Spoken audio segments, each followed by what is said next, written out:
President Donald Trump's latest nomination is sending shockwaves through Washington and beyond. He has tapped 30-year-old Paul Ingrassia, a young conservative lawyer with minimal experience and deep ideological leanings, to lead the U.S. Office of Special Counsel. On paper, the position sounds obscure.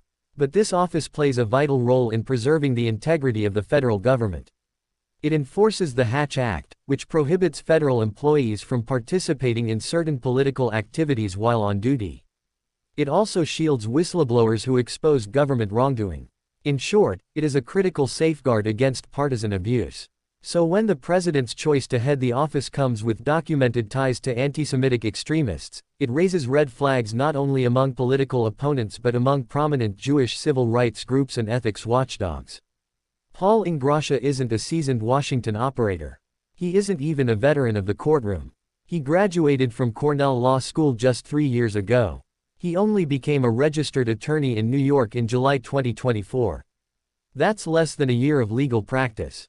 But he has something else that's earned him Trump's attention: fierce loyalty.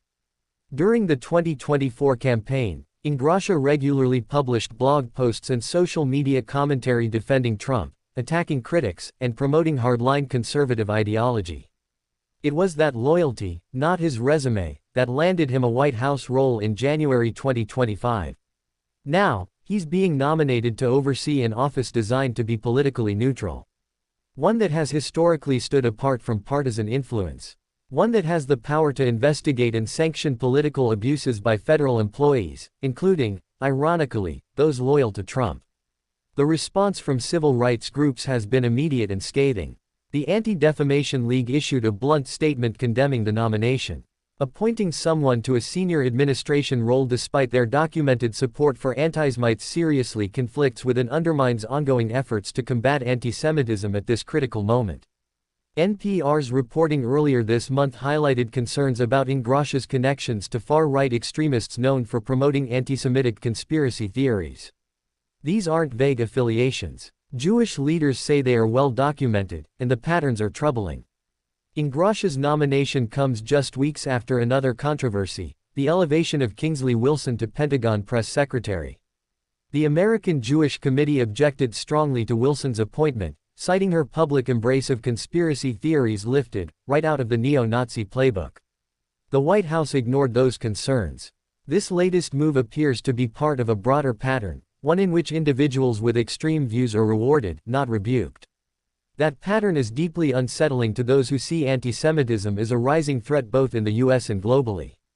It's also an alarming sign for those who believe the Office of Special Counsel should remain above partisan politics. Historically, the position has gone to individuals with bipartisan respect and deep experience in public ethics law. Previous office holders have navigated high-stakes whistleblower cases, politically charged Hatch Act investigations, and delicate interagency disputes. Ingrassia's defenders argue that his age and limited experience shouldn't disqualify him.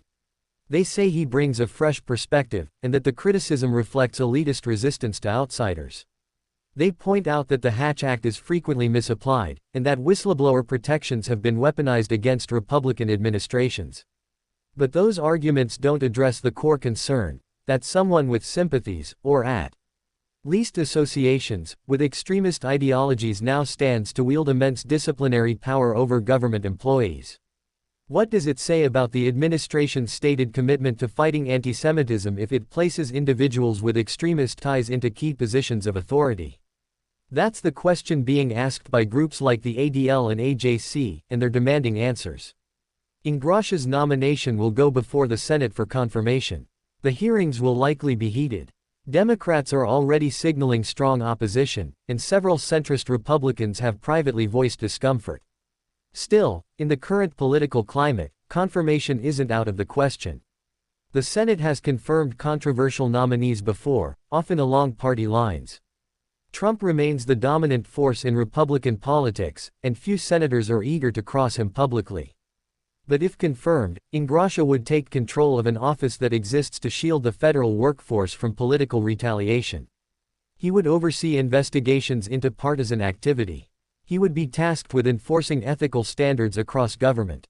And that makes his nomination a test, not just of Paul Ingrassia's fitness, but of the Senate's willingness to defend nonpartisan institutions in an increasingly polarized era. This is more than just another appointment. This is a battle over the boundaries of ethical governance. A fight over whether standards still exist. A question of whether loyalty to a political figure can trump qualifications, experience, and respect for democratic norms. For those watching from the outside, it's a sobering moment. Because the Office of Special Counsel isn't just another bureaucratic agency, it's one of the final lines of defense against political abuse of power. And now, the person poised to run it is someone whose own political ties are raising alarms. The story isn't over, but the stakes are clear.